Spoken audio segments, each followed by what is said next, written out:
আলাইকুম, আমি জান্নাত। Welcome to my channel. কেমন আছো তোমরা সবাই? আশা করি খুব ভালো আছো। তোমাদের সাপোর্টের কারণে আমিও খুব ভালো আছি, আলহামদুলিল্লাহ। আমি এখন রান্না করতে চলেছি মসুরের ডাল দিয়ে আর কচুর শাক। তোমরা আমার সাথে থাকো, আমি রান্না শুরু করছি।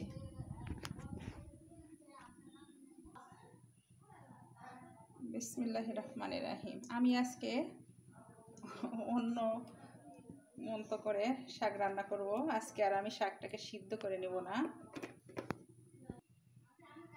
প্রথমত লবণ দিয়ে দিচ্ছি। লবণটা কড়াই দিয়ে দিলে কোনো জিনিস আর কি লাগে না, লেগে যায় না নিচে।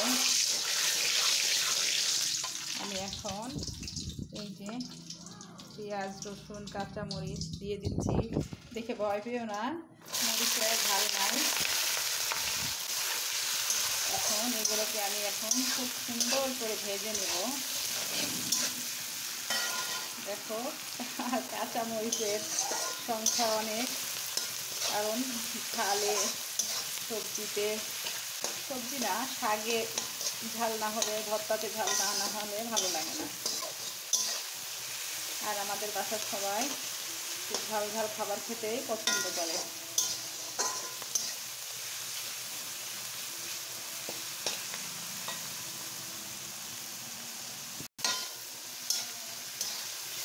আজাল দিয়ে দিল।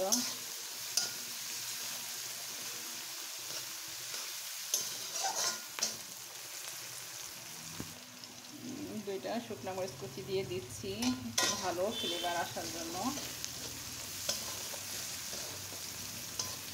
আর পেঁয়াজ, রসুন, ঝালটা একটু ভেজে নেওয়া হয়ে গেছে। এখন আমি এর ভিতরে সেজে রেখেছিলাম মসুরির ডালটা ধুয়ে, সেটাই এখন আমি দিয়ে দেব।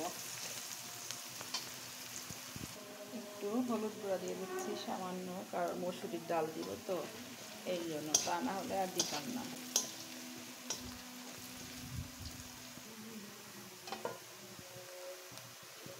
কত সুন্দর লাগছে ঝাল পেঁয়াজ রসুন ভাজাটা। এখন আমি মসুরির ডালটা দিয়ে দিচ্ছি।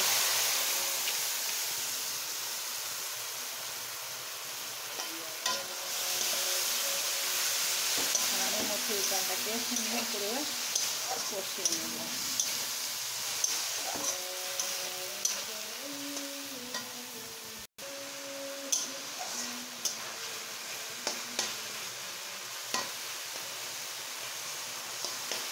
বন্ধুরা, এই ডালটা এখন এমন করে ভনিয়ে নিয়ে তুমি সুন্দর করে শিলপাটাতে বেটে ভর্তা করে নিতে পারো, সেটা খেতে অনেক মজা লাগে।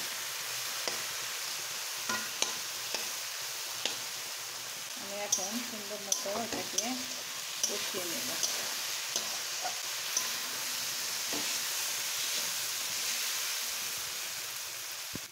খুব সুন্দর একটা ফ্লেভার বের হয়ে এসেছে। আমি এখন পরিমাণ মতো একটু পানি দিয়ে দেব, তা না হলে ডালটা কিংবা শাকটা লেগে যেতে পারে। আমি এখন পানি দিয়ে দিলাম। এখন এটার ভিতরে আমি শাকটা দিয়ে দেব।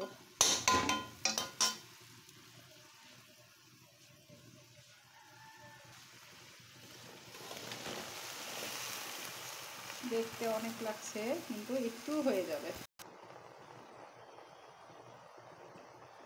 আবার ঢেকে দিই।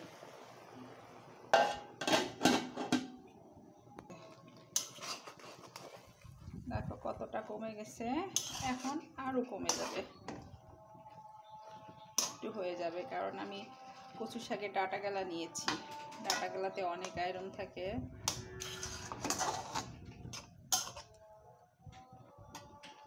আমি এখন এটাকে আবার ঢেকে দিচ্ছি। আমার শাকের ডাঁটা আর মসুরির ডালটা সিদ্ধ হয়ে গেছে। আমি এখন ঘুটনি দিয়ে ঘুটে নেব।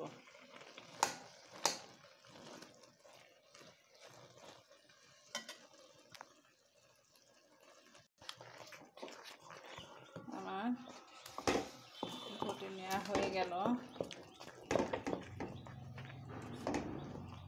বাবা, আমার পারি না, হাত দিয়ে হাত ব্যথা করে।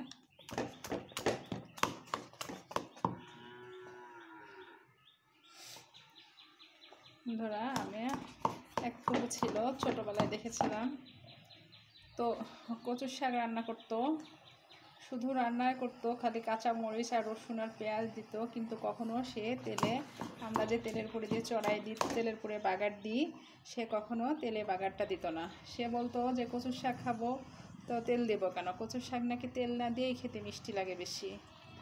তা আমরা কখনো খাই নাই আর কি, তারা খেত, আমরা ছোটোবেলায় দেখেছিলাম আর কি।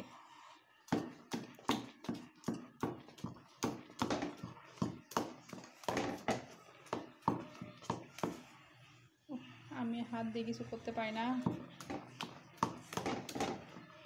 কারণ এত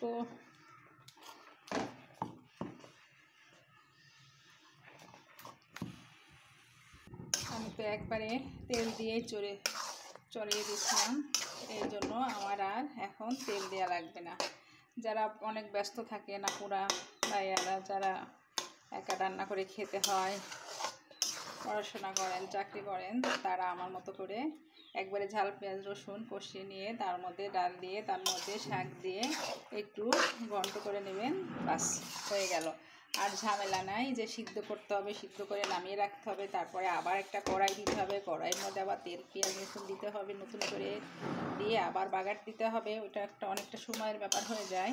তাই বলছি আপনারা এমন করে রান্না করবেন, আপনাদের জন্য অনেক সময় বাঁচবে, আর এমন করে খেতেও অনেক মজা লাগে। আমরা তো সবসময় জন্য সিদ্ধ করে খেয়ে থাকি, আগে থেকে সিদ্ধ করে নিই, তারপরে ঝাল পেঁয়াজ তেল রসুন দিই, কিন্তু এখন একবারে চড়াই দিচ্ছি, এটা খেতে অনেক মজা লাগে। আমার রান্না হয়ে গেছে, আর একটু উপর থেকে তেলটা ছেড়ে দিলে আমি নামিয়ে নেব। উপর থেকে একটু সরিষার তেল দিয়ে দিচ্ছি,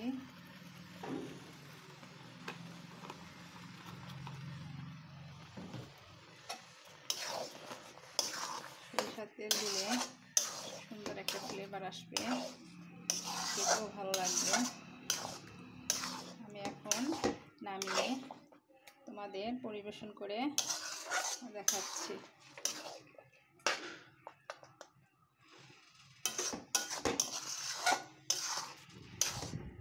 তোমাদের অনেক অনেক সময় বেঁচে যাবে আমার মতো করে রান্না করবে।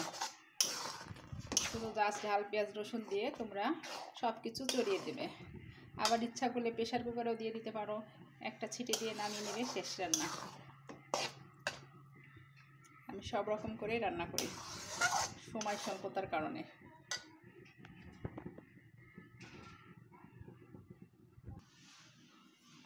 দেখতে পাচ্ছ আমার কচু শাক, কচু ডাঁটা আর মসুরির ডাল ঘন্ট করা হয়ে গেল। আমার ভিডিও যদি তোমাদের ভালো লেগে থাকে তাহলে লাইক কমেন্ট শেয়ার করো, আর আমার চ্যানেলটা যদি নতুন বন্ধু হয়ে থাকো তাহলে আমার চ্যানেলটা সাবস্ক্রাইব করার অনুরোধ রইল, আর পাশে থাকা বেল আইকনটা প্রেস করে দিও। তাহলে কি হবে, যখন নিত্য নতুন ভিডিও আপলোড করবো আমি, সাথে সাথে নোটিফিকেশন চলে যাবে তোমাদের কাছে।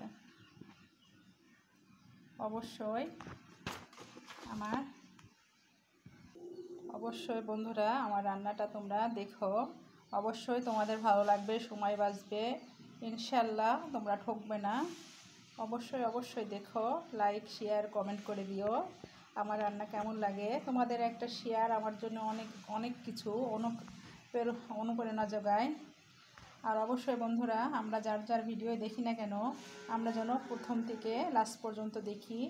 আমি দেখি ইনশাল্লাহ, কখনো কারোর সাথে এমন করো না যে একটু দেখে বের হয়ে গেলে, এটা করো না বন্ধুরা, তাহলে আমার জন্য ক্ষতি, তোমার জন্য ক্ষতি।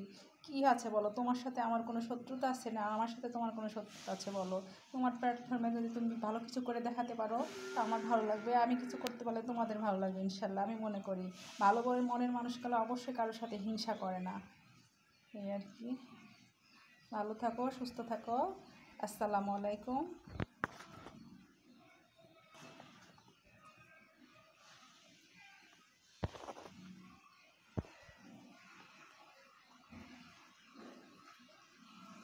আল্লাহ হাফেজ।